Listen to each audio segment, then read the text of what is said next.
wabarakatuh. Selamat pagi semua. Halo Sobat Stella, apa kabar? Semoga Sobat Stella di rumah selalu dalam keadaan baik dan sehat. Selamat datang kembali di Stella's Corner. Kembali lagi bersama saya Mevita Yolanda yang akan menjadi host Stella's Corner hari ini. Nah, pastikan untuk Sobat Stella tetap menjaga kesehatan ya, selalu mematuhi protokol kesehatan dengan tetap social distancing dan physical distancing dimanapun berada. Untuk topik yang akan diangkat di Stella's Corner hari ini yaitu menyiapkan Indonesia Emas tahun 2045.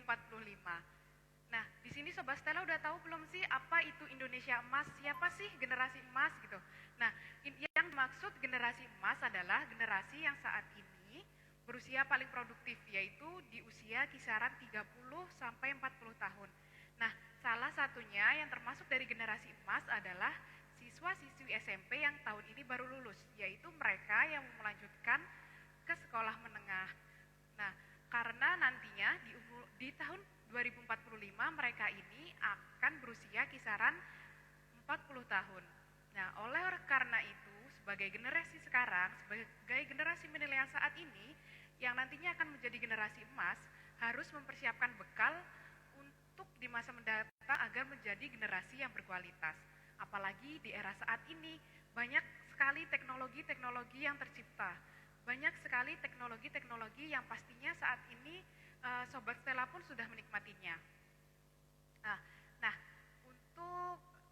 untuk tahu lebih jauh lagi nih, apa sih Indonesia Emas itu? Kali ini, Stella's Corner akan menghadirkan narasumber yang luar biasa hebat. Latar belakang pendidikan dari narasumber kita kali ini, beliau merupakan lulusan S1 Teknik Elektro Institut Teknologi Bandung, dan beliau sudah menyelesaikan pendidikan S2 dan S3 di Nara Institute of Science and Technology Jepang, Graduate School of Information Science. Nah, kesibukan beliau sekarang ini, beliau sebagai Direktur The Center for Advanced Wireless Technologies Telkom University, dan beliau juga sebagai Vice Chairman Asia Pacific Wireless Group. Nah, beliau ini merupakan penemu dari konsep dasar 4G. Pastinya Sobat Stella udah tahu kan apa sih itu 4G? Karena saat ini pun kita sudah menikmati teknologi itu. Nah, untuk Sobat Stella nanti yang memiliki pertanyaan bisa langsung saja tulis di kolom komentar. Nanti di sesi tanya jawab saya akan memilih beberapa pertanyaan menarik dari Sobat Stella. Mengingat waktu kita yang tidak banyak. Oke. Buat Sobat Stella nih yang udah nggak sabar menyambut narasumber kita hari ini. Sebentar, kita tunggu dulu. Oke, baik. Mari kita sambut narasumber kita pagi hari ini dengan sangat meriah, yaitu Bapak Khairul Anwar. Assalamualaikum, Pak. Waalaikumsalam warahmatullahi wabarakatuh. Terima kasih, Ibu. Oke. Bapak, bagaimana kabarnya? Alhamdulillah baik dan sehat, dan mudah-mudahan sahabat Stellar juga demikian, Ibu. Amin, amin, alhamdulillah. Amin. Oke, baik Pak. Terima kasih sebelumnya kepada Bapak di sela-sela kesibukan Bapak hari ini. Bapak sudah menyempatkan dan mau hadir di Stella's Corner.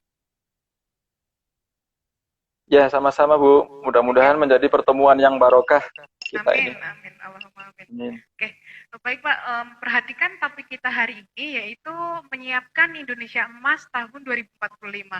Menurut Bapak untuk mempersiapkan Indonesia Emas nantinya apa sih yang harus dilakukan kita sebagai generasi muda saat ini? Jadi ya ini pertanyaan yang bagus sekali ya. Pertama mungkin kita harus tahu ya apa itu Indonesia Emas 2045. Jadi ini izin saya untuk menyampaikan kira-kira apa yang terjadi di 2045.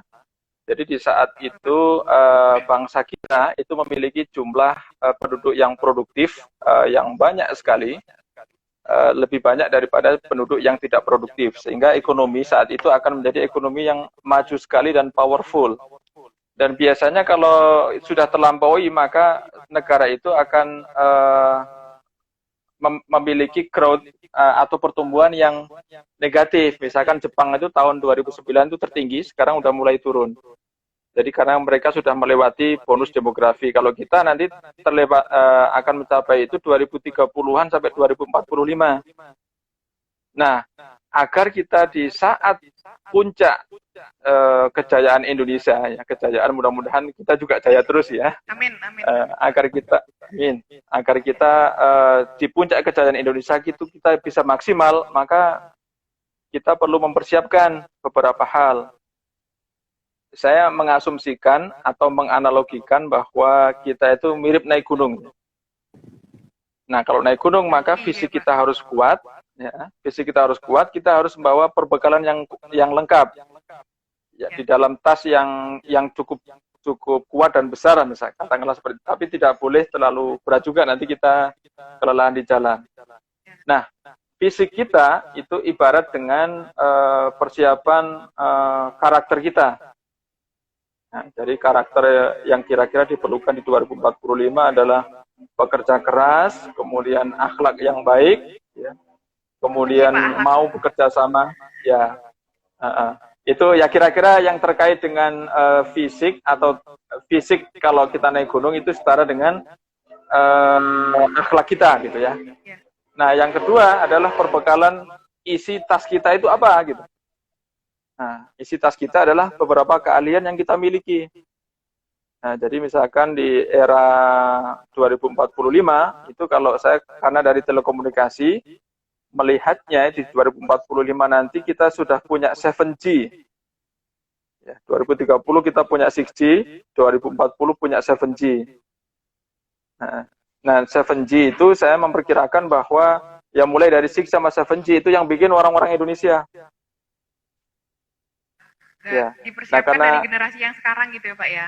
Ya, jadi kita harus menguasai teknologi inti. Ya, kalau mulai 6G itu pertama ya yang kita harus siapkan adalah engineer kita harus kuat, ya, terutama telekomunikasi, ya, ICT, Information Technology, Elektro. Kemudian kedua adalah Artificial Intelligence. Jadi Artificial Intelligence itu nanti akan banyak sekali dipakai di 6G. Jadi Artificial Intelligence merevolusi berbagai teknik decoder yang dipakai di 6G. Ya, jadi bahkan tembok pun bisa cerdas nanti, tembok. Nah, apalagi kalau manusia gitu ya, manusia harusnya lebih cerdas daripada seperti itu. Ya Pak. Ya. Berarti sekarang ini generasi milenial dan generasi muda pastinya harus memiliki bekal yang cukup ya Pak. Baik itu bekal ilmu pendidikan, ilmu pengetahuan teknologi, apalagi bekal agama sebagai dasar agar memiliki akhlak yang baik seperti itu. Nah, betul, seperti yang Bapak katakan sekali tadi, ya kalau teknologi itu sangat berperan untuk mewujudkan Indonesia Emas nanti. Nah, selain dari adanya nanti 5G, 6G yang seperti itu, peran lain teknologi untuk mewujudkan Indonesia Emas itu seperti apa Pak? Jadi begini, untuk kita disebut Indonesia Emas ya, selain kita punya bonus demografi, punya orang-orang, punya masyarakat yang berkualitas, yang akhlaknya baik, pintar gitu ya, maka kita harus mempersiapkan kira-kira ekonomi apa yang akan kita dapatkan di sana gitu. Atau ekonomi di sini saya turunkan ke aplikasi ya. Aplikasi. Nah, aplikasi atau layanan yang kita berikan ke masyarakat itu apa gitu. Nah, kalau saya melihatnya bahwa sekali lagi ini saya melihat dari sisi telekomunikasi Bu ya. Nanti kalau dari sisi lain mungkin ada banyak lagi ya.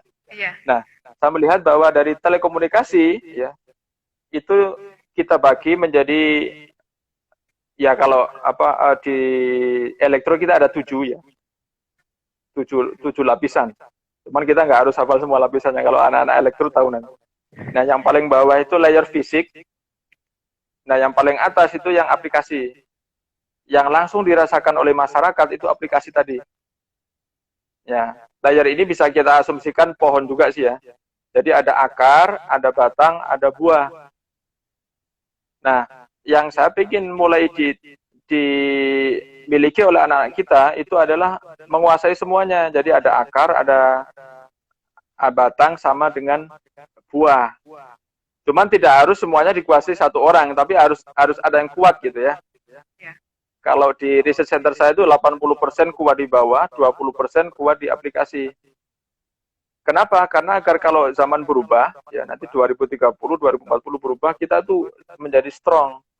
Ya kalau yang layar aplikasi misalnya ya, skala yang kita perlukan adalah minimal banget ada 2, programming, ya, programming, dan yang kedua adalah English. Sebagai Jadi bahasa internasional kalau ya Pak ya? ya, karena kan kita akan berkolaborasi dengan orang internasional. Orang internasional itu melihat kita berkualitas dari bahasa kita. Gitu. Ya. Begitu kira-kira Bu yang yang mudah dipahami dulu, mungkin nanti kalau ada pertanyaan yang detail nanti bisa saya jelaskan. Iya Pak. Oke. Sebelum kita lanjut nanti Pak, sebenarnya yang dimaksud Indonesia Emas di tahun 2045 itu apa sih dan siapa saja yang akan masuk ke generasi emas itu? Iya, wah ini pertanyaan bagus sekali ya. Jadi saya mengklasifikasikan bahwa manusia itu powerful sekali ketika mereka berusia di antara 30-40. Ya. Nah, manusia yang berusia 30-40 di tahun 2040 sampai 45 itu adalah yang sekarang lulus SMP atau yang sekarang mau masuk SMA atau SMK. Dan saya pengen ya, kalau kita nanti menjadi negara yang benar-benar jaya di 2045, maka harus banyak anak-anak yang sekolah. Karena kalau mengajak orang berpendidikan itu mudah sekali Bu, tapi kalau mengajak orang yang kurang pendidikannya itu sulit. Dan saya pengen orang-orang Indonesia itu pendidikannya naik terus Bu, seperti orang Jepang ya, orang Jepang kan pendidikan tinggi di sana. Itu mudah sekali untuk diajak maju. Nah, dan saya menyarankan untuk anak-anak yang sekarang lulus SMP itu memilih SMK atau memilih SMA terbaik. Jadi nanti adik-adik semua ini bisa menjadi orang-orang yang kita andalkan pada tahun 2045. Ya. Itu kira-kira Bu ya, yang kira-kira nanti masuk menjadi orang-orang andalan kita di 2045. Oke. Berarti sebagai generasi yang sekarang ini mungkin salah satunya siswa-siswa SMP yang baru saja lulus ya Pak, yang mereka nantinya akan sebagai generasi emas. Nah, menurut Bapak untuk menjadi generasi emas nanti apa saja sih yang harus dipersiapkan oleh generasi milenial saat ini?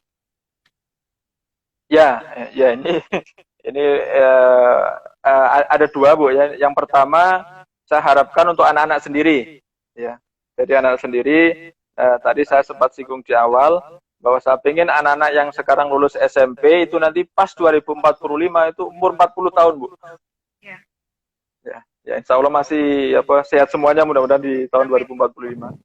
Ya. Nah itu saya ingin pertama memiliki akhlak yang baik ya tadi ya.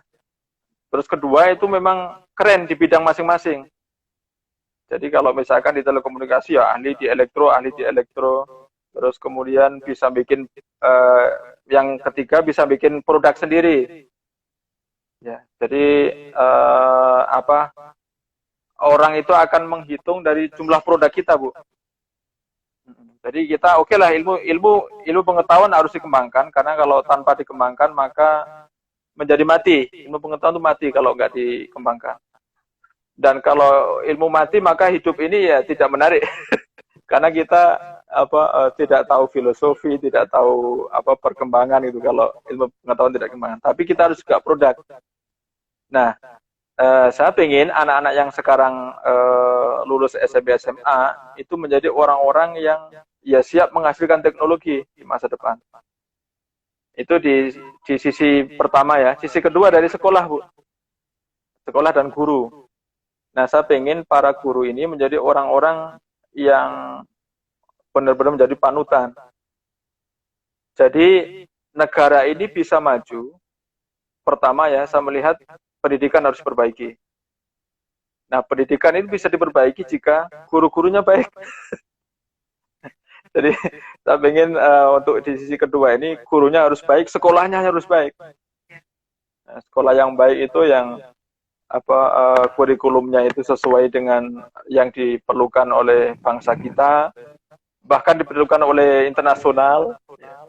Terus kemudian gurunya itu berkualitas. Jadi memberikan, kalau mengajar itu hebat gitu. Terus karena kalau anak-anak itu dasarnya kuat, mereka ketika lulus itu menjadi orang-orang yang hebat di sektor masing-masing gitu. Saya itu melihat sekali ya bahwa uh, jadi saya memeriksa sebuah paper. Sebuah paper ini meneliti teknologi yang sudah lama. Nah, saya tahu pasti yang salah adalah gurunya. Karena apa? Karena murid akan ngikut guru gitu. Iya. Jadi saya kalau disuruh milih adalah memperbaiki gurunya dulu sama sekolah. Terus kemudian anak-anak ya tadi yang akhlak, kemudian keahlian sama semangat untuk bermimpi memiliki produk, memiliki teknologi, menemukan teknologi. Itu kira-kira demikian mungkin, Bu. Ya. Oke, berarti untuk menjadi generasi emas nantinya yang harus dipersiapkan dari generasi muda sekarang itu benar-benar harus dari diri sendiri gitu ya Pak ya. Karena ketika dari diri sendiri itu udah baik, sudah berkualitas dan akhlaknya baik, pasti nantinya akan menjadi generasi yang berkualitas seperti itu. Ya, betul. Oke. Pastinya nanti ketika kita sudah mempersiapkan, pastinya kita harus sebagai generasi emas atau generasi milenial saat ini harus menguasai hal-hal yang nanti mendukung untuk menjadi Indonesia emas. Nah, menurut Bapak apa saja sih hal yang harus dikuasai oleh generasi milenial sekarang agar menjadi generasi emas di tahun 2045 nanti? Nah, yang harus dikuasai ya, yang pertama Bu, bahasa Inggris. Ya, bahasa Inggris. Jadi bahasa Inggris itu harus menjadi bahasa yang dikuasai banget lah oleh anak-anak kita. Nah, caranya menguasai bahasa Inggris itu adalah bagus dalam bahasa Indonesia. Ya. Jadi kalau anak-anak kita bahasa Indonesianya bagus, insya Allah bahasa Inggrisnya akan bagus. Jadi gimana, itu Pak? Juga mungkin ya, dari beberapa sobat Stella masih bingung nih Pak, maksudnya harus benar bahasa Indonesia agar bahasa Inggrisnya yang bagus, itu seperti apa Pak? Gitu. Ya, jadi gini, jadi kalau ada seseorang yang bagus dalam berbahasa, maka orang itu akan mampu menyampaikan idenya dengan bagus juga. Jadi kalau saya sering menyampaikan ke mahasiswa ya, coba kalian pilih bahasa yang bagus atau ide yang bagus dalam menulis maksudnya ya, dalam misalkan mensubmit proposal atau mensubmit suatu teknologi. Nah itu beberapa ada yang menjawab idenya bagus, yang penting idenya bagus. Saya jawab enggak, yang pertama itu harus bahasa yang bagus. Karena kalau bahasa nggak bagus, orang nggak tahu kalau itu ide yang bagus. Ya, jadi pertama yang harus dikuasai oleh anak-anak kita itu bahasa. Baru kedua itu ide, inovasi, skill, ya. Itu kedua. Jadi misalkan anak-anak kita pandai programming, pandai membuat alat, tapi nggak bisa mendeskripsikan laku alatnya, atau nggak bisa bekerja sama dengan internasional. Nah, saya melihat setelah saya kembali dari Jepang kan di Indonesia sekarang ada 3 tahun sekarang saya di Indonesia, itu melihat bahwa kayaknya bahasa anak-anak kita ya itu harus diperbaiki secara signifikan. Jadi kalau selama di luar negeri saya kan selalu pakai bahasa Inggris. Ya. Dan saya hampir nggak pernah itu memeriksa paper bahasa Indonesia, jurnal bahasa Indonesia, TA bahasa Indonesia, nggak pernah. Selalu bahasa Inggris kan. Nah, saya kan nggak tahu perkembangan anak-anak kita sekarang. Tapi setelah kembali ke Indonesia, saya melihat, bahasa Indonesianya kok seperti ini. Ini yang salah, apakah dari SMP atau dari SMA nih yang salah? Kok di perguruan tinggi jadi seperti ini? Gitu.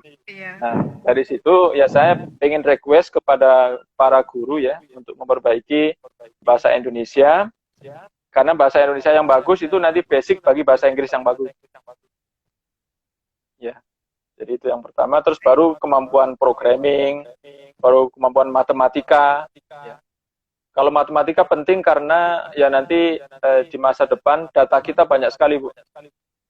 Ya, jadi data yang banyak itu kan pengolahan data gitu ya, Pak ya. Ya, perlu algoritma yang bagus, perlu kemampuan analisis statistik yang bagus. Nah, jadi kan ciri dari industri revolusi 4.0, ya, Industrial Revolution 4.0 itu adalah materialnya itu berupa data. Kalau revolusi industri yang ketiga, kedua, materialnya kan minyak bumi, batu bara kayak gitu. Tapi kalau kita sekarang materialnya itu data. Data ya Pak. Maka data itu kan perlu komputer, perlu komputasi, perlu algoritma matematika, statistik untuk bisa menganalisis. Makanya tadi ada programming itu kan programming bisa dibagi dua ya, bisa dibagi untuk layanan sama untuk pengolahan. Ya. Nah, itu yang kira-kira terkait dengan teknologi telekomunikasi, karena di era pasca COVID-19 itu ada 3 teknologi utama atau 3 sektor utama yang berpengaruh untuk ekonomi kita. Ya, yang pertama adalah perbankan, Bu. Karena kan ekonomi sekarang kan seperti ini, maka harus dipahami perbankan. Terus yang kedua, itu adalah ICT. Jadi ICT kan misalkan kayak sekarang kita menggunakan Instagram ini kan ada perkembangan telekomunikasi. Nah, terus yang ketiga itu adalah kesehatan. Nah, itu kan 3 sektor yang berpengaruh dalam ekonomi kita sekarang. Oh ya, saya lupa menyampaikan bahwa tren setelah digital itu nanti kesehatan, Bu. Mungkin anak-anak kita juga perlu ahli juga di dalam pengobatan, di dalam obat-obatan atau kesehatan. Ya. Kalau saya karena sekarang telekomunikasi ya, jadi saya menerapkan telekomunikasi untuk kesehatan. Nah, mungkin itu juga perlu dibesarkan oleh anak-anak kita untuk menuju Indonesia 2045. Kan tadi ada tiga hal penting Pak. Ada dari perbankan, dari ICT, dari kesehatan. Nah, dari ketiganya itu perlu adanya kolaborasi atau seperti apa Pak? Maksudnya ICT mendukung perbankan, ICT mendukung kesehatan, ya, seperti itu. Ya, jadi setelah kita ahli di masing-masing bidang tadi ya, di tiap-tiap bidang tadi, maka yang diperlukan di masa depan yang harus kita bergerak cepat atau bahasa Inggrisnya itu agile, itu adalah kemampuan kolaborasi, Bu. Nah, kolaborasi itu harus mampu berbahasa yang baik tadi. Jadi memang semuanya nyambung itu. Jadi kenapa kolaborasi ini penting? Karena beberapa problem itu nggak bisa diselesaikan oleh satu bidang.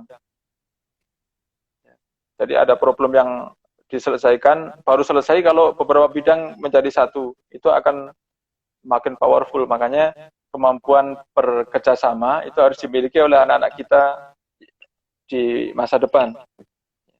Itu kan nanti masuk ke dalam akhlak tadi, Bu. Iya. Ya.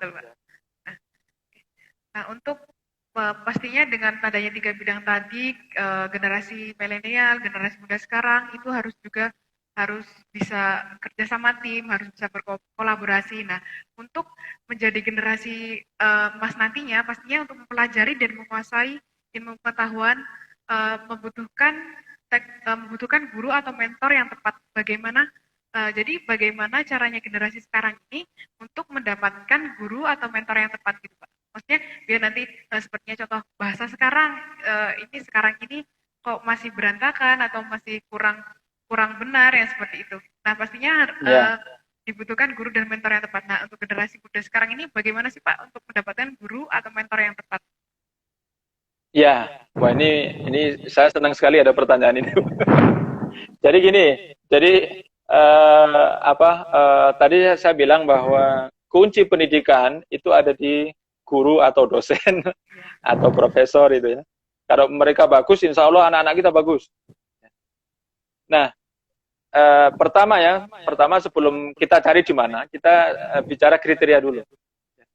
Nah, seorang guru yang baik yang harus mampu menghidupkan mimpi bagi mahasiswanya, bagi murid-muridnya. Ya, ketika mimpi itu ada, mudah sekali Bu, banyak sekali kemajuan yang akan kita dapatkan. Kenapa? Karena anak-anak yang punya mimpi, maka mereka akan belajar dengan sendirinya tanpa kita suruh. Yang misalkan nak kerjain PR nggak usah, Karena mereka punya mimpi, mereka tahu bahwa PR itu wajib dikerjakan karena apa? Karena menambah ilmu. Jadi pertama, guru harus mampu menghidupkan semangat untuk berprestasi ya, untuk berprestasi. Kayak kalau di bidang saya sih, kalau di perguruan tinggi ya, maka dosen harus memberikan semangat kepada mahasiswa agar menemukan sesuatu. Nah, menemukan teknologi, menemukan teori baru, menemukan algoritma baru seperti itu. Ya. Jadi itu seperti itu yang poin pertama. Dan yang kedua, ya guru itu harus guru dosen ya itu harus memberikan bukan hiburan ya, memberikan semangat seandainya apa yang dilakukan oleh anak-anak kita itu, misalnya wah susah sekali meneliti ini atau susah sekali belajar ini, terus kita memberikan semangat bahwa bahwa untuk menjadi pahlawan ya itu kita perlu bekerja keras, dan semua pahlawan itu semua itu pekerjaannya itu berat-berat semua. Jadi mereka ya berat makanya penderitaan mereka itu berat gitu, mereka itu menderita gitu. Maka kalau kita menderita dengan belajar, kita insya Allah akan menjadi pahlawan. Jadi menyemangati seperti itu. Terus yang ketiga, guru itu harus mau menerima masukan, mau melakukan improvement, melakukan quality control. Nah, kalau yang ketiga ini terkait dengan sekolah juga sih, Bu ya. Karena kan guru seorang diri nggak bisa memperbaiki semuanya, maka harus banyak kita bikin guru yang baik ya. Maka anak-anak tadi itu harus sekolah di sekolah yang baik ya, sekolah yang mau berubah, yang mau improvement, gurunya juga gitu yang mau belajar. Karena guru itu bayangan saya seperti teko. Teko itu kalau dia bisa memberikan air kalau ada isinya. Betul, Pak. Jadi setiap guru itu harus selalu upgrade ilmu seperti itu ya, Pak? Selalu upgrade ilmu, iya. Karena kalau enggak nanti apa yang dikasihkan ke siswanya gitu. Nah, anak-anak harus memilih sekolah-sekolah yang gurunya itu seperti itu. Ya. Yang sekolah sekolah itu perlu penuh teko yang bisa dinikmati ilmunya oleh para mahasiswa maupun oleh para siswa. Okay.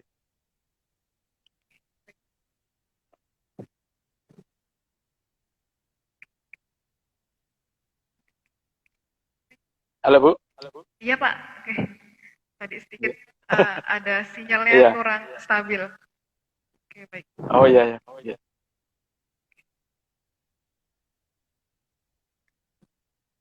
Sudah jelas Pak, terdengar? Halo? Iya. Oh terdengar Bu, terdengar. Oh jelas, oke, baik Pak. Oke. Berarti untuk menguasai atau mempelajari suatu ilmu pengetahuan, pastinya kita harus memiliki guru dan mentor yang tepat. Nah, dari sisi guru atau mentor mentor itu sendiri juga harus memiliki kemauan pastinya untuk selalu update ilmu ya Pak. Karena ketika seorang guru atau seorang dosen memiliki mau selalu upgrade ilmunya, maka ilmunya pun akan berkembang dan itu pun akan mempengaruhi dari generasi muda atau siswa-siswi yang atau mahasiswa yang diajari atau yang dimentori oleh para guru dan dosen seperti itu. Iya. Oke Pak. Pastinya setelah generasi muda mempelajari suatu ilmu, menguasai suatu ilmu, nah apa saja sih Pak yang nantinya menjadi peluang bagi generasi milenial saat ini di masa Indonesia Emas di tahun 2045?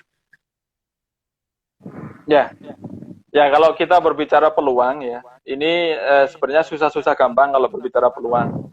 Cuman karena namanya juga peluang kan probability Bu ya. Jadi kalau dari hasil kajian saya selama ini, nanti peluang setelah digital disruption itu adalah kesehatan Bu. Ya, tapi kan sudah kita bahas tadi ya. Jadi digital disruption, kemudian kesehatan, kemudian habis itu energi. Ya. Jadi energi, kemudian habis itu ada ada food and water. Nah, menurut saya di bidang-bidang ini ya, di bidang-bidang ini peluangnya tinggi, dan kita sebagai orang-orang yang paham ICT ya, ini bisa membantu dan memanfaatkan itu. Ya, itu adalah peluang kita untuk misalkan terhadap kesehatan ya.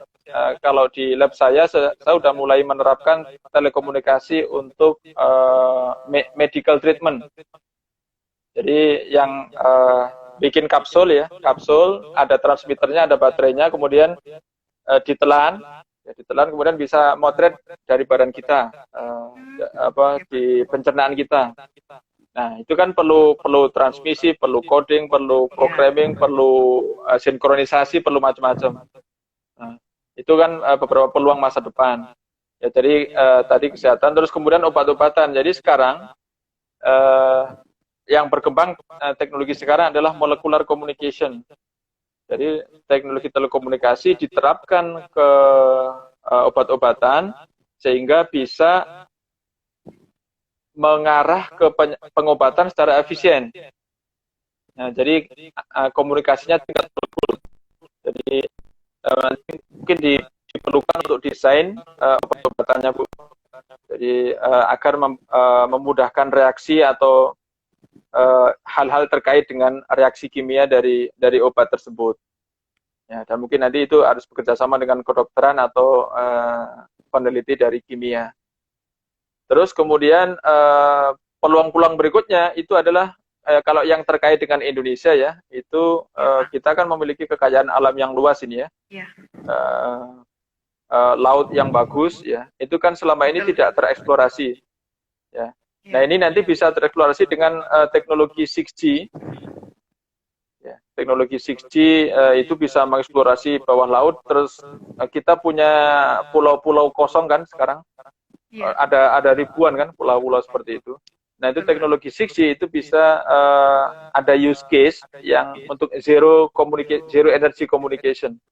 Itu targetnya memang diterapkan untuk pulau-pulau terpencil. Jadi tetap bisa termonitor oleh kita. Ya, itu kan termasuk peluang-peluang masa depan. Ya. Kalau yang teknologi bawah laut kan memang untuk teknologi di dalam water ya nanti akan makin maju di masa depan. Terus kemudian ada ya itu adalah kereta kecepatan tinggi. Jadi teknologi 6G bisa mendukung sampai 1000 km per jam. Ya, Bu. Bapak koneksinya oke. Halo. Koneksinya? Iya, tadi sekarang sih Bapak kurang stabil sepertinya. Ya. Oh ya, bentar. Saya pakai double ya. Oh, saya udah pakai double. Sudah. Ini sudah jelas Pak, sudah jelas kembali sekarang. Sudah jelas ya? Ya, sudah Pak sekarang, ya. Ya. Jadi teknologi yang tadi ya, saya terakhir kan berbicara tentang telekomunikasi bisa untuk 1000 km per jam. Ya, itu kan 6G bisa mendukung itu, maka kita bisa berpeluang nanti mengembangkan teknologi kereta cepat. Ya, kereta cepat namanya adalah high speed railway yang hyper. Hyper itu berarti ya di atas 500 kali ya sampai maksimal 1000 yang bisa di cover oleh 6G. Ya, itu kan peluang-peluang ke depan yang bisa kita ambil. Terus berikutnya satu lagi yang mungkin kita bisa ambil adalah selain tadi Internet of Nano Thing ya, maka kita space travel. Jadi space travel ya walaupun ini nggak banyak perusahaan yang invest di sini ya. Tetapi ini berpeluang di masa depan dengan perkembangan teknologi 6G maupun 7G nanti untuk melakukan space travel. Nah, tapi kalau misalkan terkait dengan Indonesia ya, saya lebih prefer kita mengeksploitasi alam-alam Indonesia yang tidak dimiliki oleh negara lain. Laut yang cantik seperti itu kan tidak dimiliki oleh negara lain. Nah, itu kita terapkan teknologi yang bisa menjaga negara kita sama menikmati untuk Indonesia juga, boleh juga untuk orang lain yang itu kita bisa dijadikan sebagai sumber untuk kemajuan kita di Indonesia emas nanti. Baik, Pak. Berarti intinya dari 3 aspek atau 3 bidang tadi itu saling beriringan begitu ya Pak ya? Nanti di Indonesia Mas Betul. nanti ya. Ya, ya. Oke, Sama baik. satu lagi Bu, tadi saya lupa Oh ya. iya, iya Pak, silakan. Lupa bahwa karena di Indonesia itu muslimnya banyak ya. Ya, betul. Muslim di Indonesia kan banyak sekali dan teknologi 5G dan 6G itu bisa mendukung augmented reality dan virtual reality sehingga kita walaupun misalkan seperti saya di Bandung, Ibu di Lampung, ini nanti dengan teknologi itu seolah-olah saya bisa berada di Lampung walaupun fisik saya di Bandung. Nah itu untuk teknologi ini saya pengennya diterapkan untuk manasik haji ya. Jadi kalau mau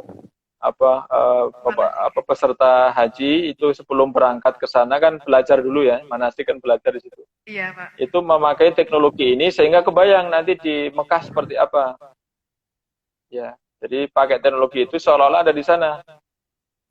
Nah, jadi waktu sampai di sana udah kebayang suasananya seperti apa. Jadi apa yang kira-kira dipersiapkan dari Indonesia. Ya. Nah itu yang aplikasi seperti ini kan nggak ada di negara lain. Ya, kecuali orang-orang Indonesia sendiri yang mengembangkan.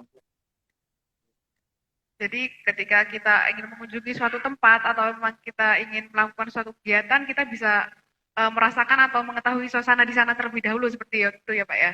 Betul, betul. Misalkan Olimpiade ya, Olimpiade kita nggak bisa berangkat, kita beli satu account aja, nanti kita seolah-olah berada di situ. Nah, dulu ya teknologi 5G misalnya, itu kan salah satu manfaat dari teknologi 5G. Cuman dulu kita kembangkan itu nggak akan tahu kalau akan ada COVID. Jadi memang kita mengembangkan itu memang untuk mempermudah atau memperpendek jarak. Tapi setelah ada COVID-19 ini kayaknya makin urgent teknologi seperti itu. Oke, mungkin Pak kita bisa masuk ke sesi tanya jawab karena di sini sepertinya sudah banyak yang bertanya. Ya.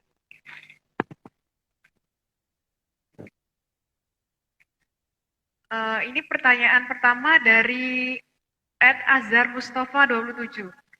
Bagaimana menurut Bapak perkembangan IT di generasi milenial saat ini? Itu Pak. Perkembangan IT di generasi milenial saat ini Pak. Maksudnya teknologinya di generasi sekarang atau teknologi yang dipahami generasi milenial ya? Mungkin ini perkembangan yang sekarang ini Pak, yang sekarang sudah ada. Perkembangan yang sekarang. Iya, Oke. Ya. Oke ya. Jadi gini, ya udah nggak apa-apa, saya jelaskan dikit ya. Jadi generasi milenial itu kan yang lahir tahun 80 sampai dengan 2000-an. Kenapa? Karena 2000 itu kan tahun milenial, Bu. Iya, Pak. Ya, jadi yang awalnya kita pakai 2 digit terakhir tiba-tiba 00 gitu. Itu kan sempat ada problem Millennium Bug pada tahun 2000-an, karena saya ingat karena saya dulu lulus S1 tahun 2000-an dan dibahas di mana-mana itu tahun Millennium Bug. Mungkin ya saya izin memanggil generasi yang lahir di 10 tahun atau 20 tahun sebelum milenium itu sebagai generasi milenial. Nah, kalau perkembangan teknologi sekarang kan sebenarnya sudah pasca milenial ini sekarang, karena sudah 2020. Ya. Jadi pasca 20 tahun setelah milenium kan, ya memang milenium itu 1000 tahun. Berarti kan kita masuk ke milenium berikutnya tahun 3000-an kan. Cuma kan masih jauh sekali, baru 2020, masih perlu 900-an tahun lagi untuk sampai ke tahun 3000 atau ke tahun 2100 lah. 2100 masih perlu sekitar 80 tahun lagi. Tapi izin untuk saya memaknai ini adalah perkembangan IT sekarang mungkin Bu ya. Nah kalau IT sekarang itu saya membagi menjadi 2. Yang pertama adalah yang ada di internasional. Jadi kalau yang di internasional sekarang implementasi 5G sudah selesai. Jadi kebanyakan teknologi 5G mulai dipersiapkan tahun kemarin dan tahun 2020 ya. Ini sudah beberapa negara sudah selesai implementasi, mereka mulai pindah ke 6G. Mulai peralihan ya Pak ya? Jadi ya maksudnya mulai pindah mempersiapkan 6G. Jadi kalau 5G udah di tahap industri kan. Sekarang kan tinggal pemasangan, implementasi, kemudian optimisasi. Tapi kalau pengembangannya udah selesai di 5G, sekarang pindah ke 6G. Jadi saya sekarang sebagai salah satu tim dari 6G yang tergabung dengan Oulu University. Sekarang kita lagi kemarin udah selesai diskusinya, sekarang kita udah mulai ke publikasi ya. Cuman detailnya masih belum. Jadi detailnya yang kita desain kemarin itu baru guideline atau kira-kira seperti apa sih 6G. Nah ini masih subject to change, subject itu masih bisa masih bisa berubah. Jadi adik-adik kalau misalkan sekarang join, ya itu insya Allah bisa berkontribusi untuk perkembangan 6G di tahun 2030. Dan menurut saya semakin banyak mengembangkan semakin bagus. Jadi kalau misalkan kita bisa duluan, kita bisa declare kepada dunia, kita udah ready. Ya. Bagusnya kalau kita duluan ya, adik-adik semuanya ya, kalau kita duluan itu kita bisa mempropose dan kita bisa prove. Karena kan masalah standar itu adalah masalah ini ya, jadi masalah bagus-bagusan idea dan bagus-bagusan proof. Dan saya pengennya untuk mulai di 2030 nanti Indonesia ini ada yang mengirimkan delegasinya ke forum-forum internasional. Jadi kita bisa mewarnai IT dunia. Tapi kalau kondisi sekarang kita masih belum, kita masih mengikuti, kita masih menjadi follower dari dunia. Ya mungkin ada beberapa yang bisa menyumbangkan, cuman mungkin masih belum banyak. Nah saya pengennya adik-adik yang sekarang lulus SMP atau lulus SMA ya, atau ya ada yang ada di perguruan tinggi itu mulai masuk ke sana karena chance kita masih banyak kan. Sekarang 2020 untuk 2030 kan sekitar 10 tahun atau 9 tahun yang masa itu kita bisa kembangkan teknologi, kita berikan ide kita maksimum yang kita bisa berikan kepada perkembangan IT. Mungkin itu Bu untuk jawaban dari Mas tadi. Ya Pak, oke baik. Mungkin ini ada satu pertanyaan Pak, pertanyaan lagi. Peluang untuk pekerjaan di desain grafis bagaimana Pak? Seperti itu. Oh iya, wah ini saya lupa menyampaikan ya. Jadi karena perkembangan budaya, perkembangan tren, perkembangan aplikasi yang berbeda, maka dunia grafis dan seni itu naik lagi sekarang Bu. Kembali meningkat. Jadi kalau itu, Pak? Ya meningkat karena dulu kan transmit gambar itu berat. Ya dulu kan biasanya transmit voice aja kan. Nah, terus kemudian transmit teks. Nah karena teknologi untuk transmit gambar dan video sekarang itu memungkinkan, apalagi nanti di era 6G itu 1 terabit per second. Maka perkembangan grafis ya dan ya pokoknya seni lah itu nanti meningkat terus. Karena mediumnya memungkinkan.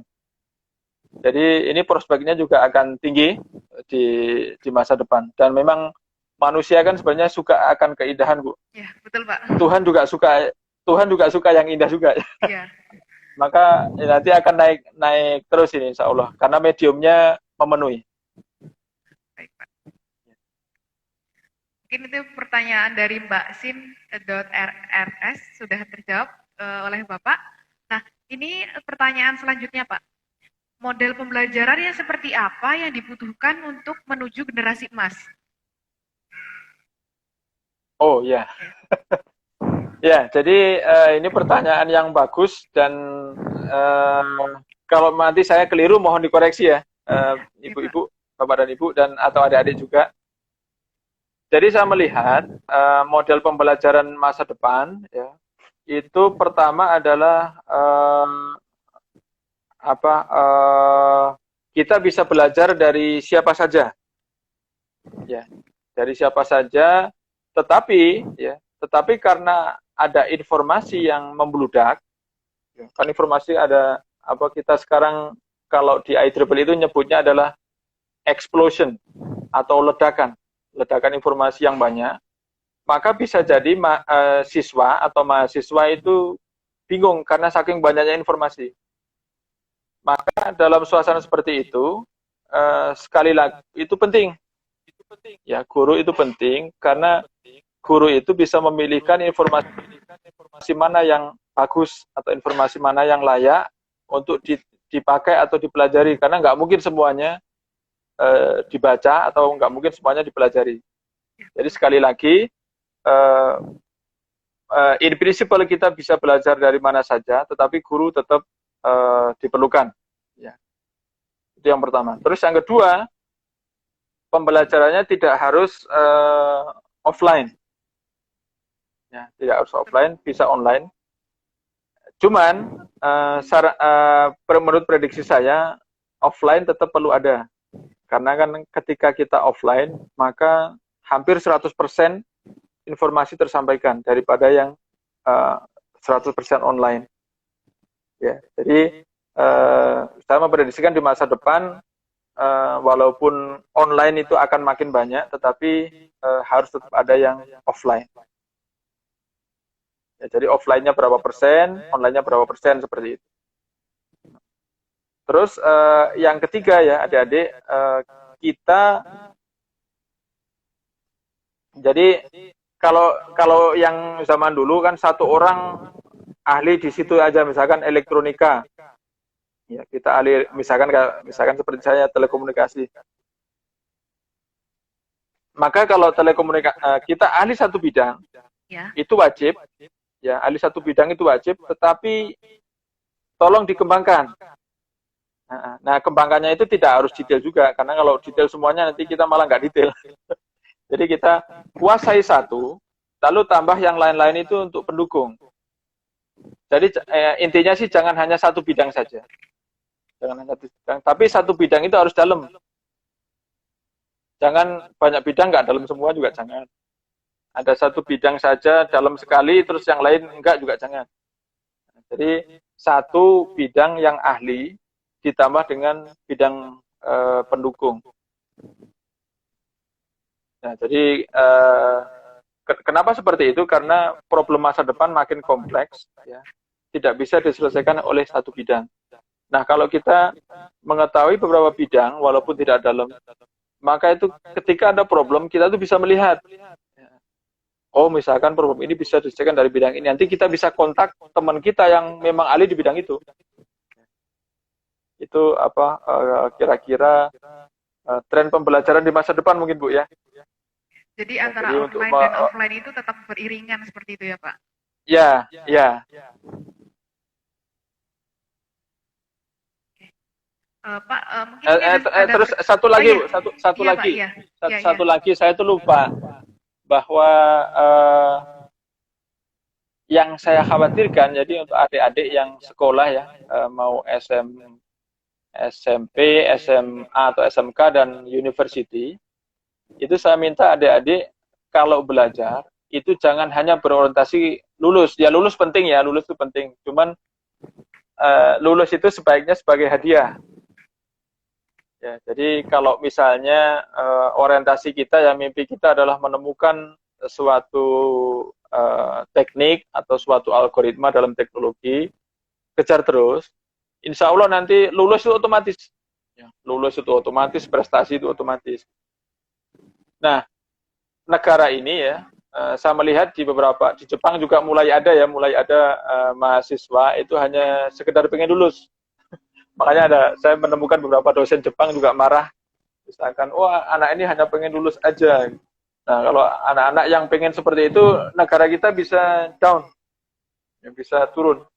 Dan orang-orang akhirnya pragmatis semua kalau tujuannya seperti itu. Jadi saya minta kepada anak-anak kita yang nanti terutama menjadi andalan kita di Indonesia Emas, itu jadilah orang-orang yang ulet, ya, yang tujuan dalam pendidikan itu mulia, ya, yang nanti kalian akan menjadi pahlawan-pahlawan kita semuanya, ya.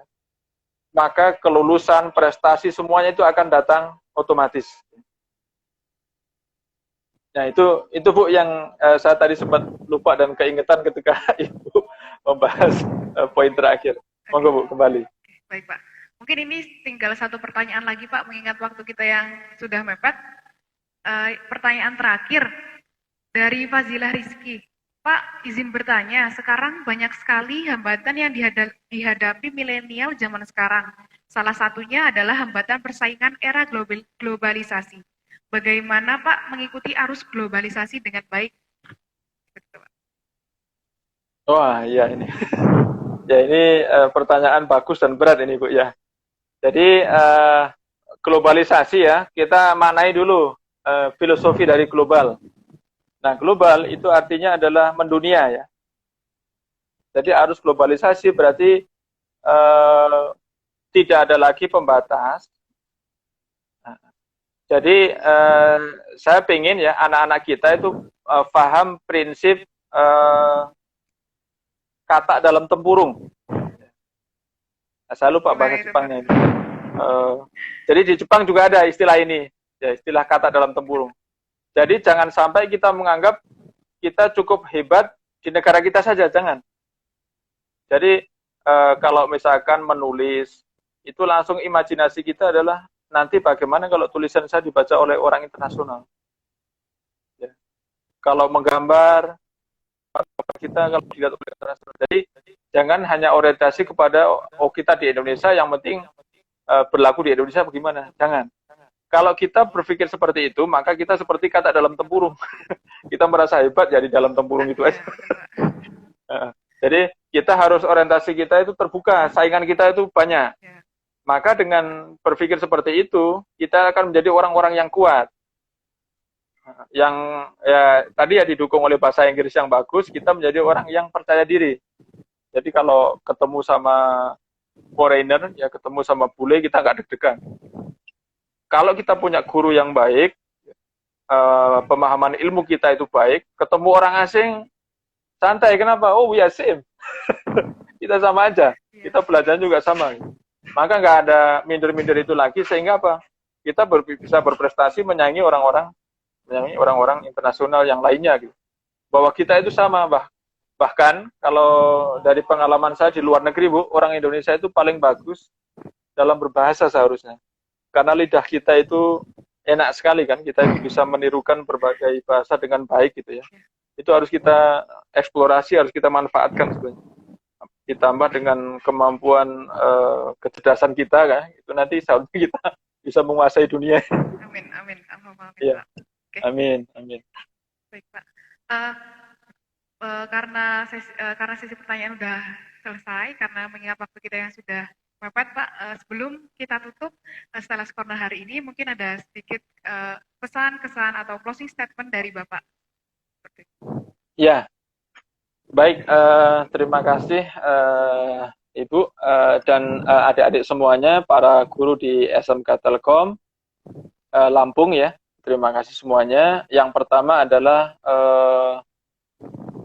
saya mengajak kepada para guru dan para adik-adik untuk kita semua ini menjadi pahlawan-pahlawan Indonesia. Karena siapa lagi yang diharapkan untuk memajukan Indonesia selain kita gitu. Kan nggak mungkin kita mengharapkan orang Jepang memajukan Indonesia atau orang Korea memajukan Indonesia. Maka yang diharapkan adalah kita sendiri. Maka seandainya kita nanti dalam perjalanan itu menderita, maka bersabarlah gitu. Maka bersabarlah. Dan dalam bekerja seandainya kita nggak dipuji orang, kita jangan mengharapkan pujian orang. Tapi yang kita harapkan adalah pahala dari Allah Subhanahu Wa Taala. Itu yang pertama. Terus yang kedua, ya saya ingin SMK Telkom Lampung dan seluruh Telkom School yang lain ya, ini untuk meningkatkan kualitas, memiliki guru-guru yang baik, ya, selalu mengisi tekonya. Mengisi tekonya agar bisa memberikan ilmu kepada anak-anak kita ya, dan mau menerima masukan untuk meningkatkan kualitas sekolah maupun kualitas guru sehingga kita bisa menjadi institusi yang berperan besar dalam memajukan bangsa kita. Mudah-mudahan bermanfaat. Amin. Terima kasih Pak atas ilmu yang telah Bapak bagikan kepada kami dan Sobat Stella yang di rumah. Semoga karya-karya Bapak selanjutnya sukses dan bermanfaat untuk semua orang. Amin, amin, Amin. ya Rabbal Nah, Alamin. untuk Sobat Sama, Stella, Bu. untuk Sobat Stella terima kasih sudah setia dan stay tune selama acara Stella Corner hari ini.